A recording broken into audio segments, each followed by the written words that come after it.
Hanggang ngayon ay usap-usapan ang naging payag ng award-winning director na si Love Diaz hinggil sa posibleng pagkampanya kay ang kabogabol star at It's Showtime host na si Vice Ganda bilang kandidato sa pagkapangulo ng Pilipinas sa 2028. Nasabi ito ng Magellan na direktor sa podcast ni Direk Antoinette Jadaoni at JP Abak na ang walang kwentang podcast na umere noong September 11, 2025. Umikot ang naging usapan noon ng tatlo sa pagiging filmmaker ni Diaz, lalo't ang nabanggit na pelikula ang opisyal na kinatawan ng Pilipinas sa Oscars 2025. Natanong ni Jadaoni si Diaz kung nanonood ba ang huli ng mga pelikula ni Vice Ganda. Sinagot ng direktor ang pelikulang Private Benjamin. Nagkomentante na si Vice Ganda na mabanggit naman ni Jadaoni ang Petrang Kabayo na unang pelikula ni Vice Ganda ay napasikan demotion si Diaz at napa-approve sign. Giit ni Diaz, symbolic daw kasi ang Private Benjamin. Dito ay giniit ni Jadaoni na nasabi raw ni Diaz na panahon na raw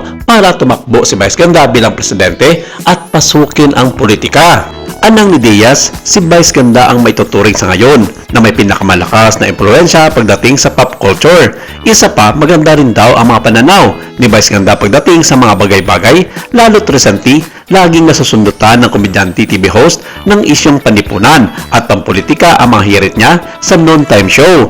Naniniwala si Diaz na kailang i-educate ang masa sa tamang pagboto at naniniwala siyang si Vice Ganda ang makakagawa nito. Sa panayam naman sa kanya ni Dr. Vicky Bello, inamin ni Vice Ganda na noon pa man ay may manliligaw na sa kanya para kumandidato. Aniya, sa palagay niya ay maaari siyang manalo sa dami ng followers at mga tagdahanan niya na buboto at susuporta sa kanya, subalit hindi pa rin ito ang naging dahilan niya upang pasukin ang mundo ng politika. Baka ipahamak pa raw niya ang Pilipinas. Sa unang pagkakataon, sinagot ito ni VP Sara Duterte sa ilang mamamayag na patuloy na nagtatanong sa kanya sa ilang mga ambush interview. Kalakip ang mga narinig niya tungkol sa usap-usapang pagtatakbo ni Vice Ganda bilang presidente ng Pilipinas sa 2028 elections.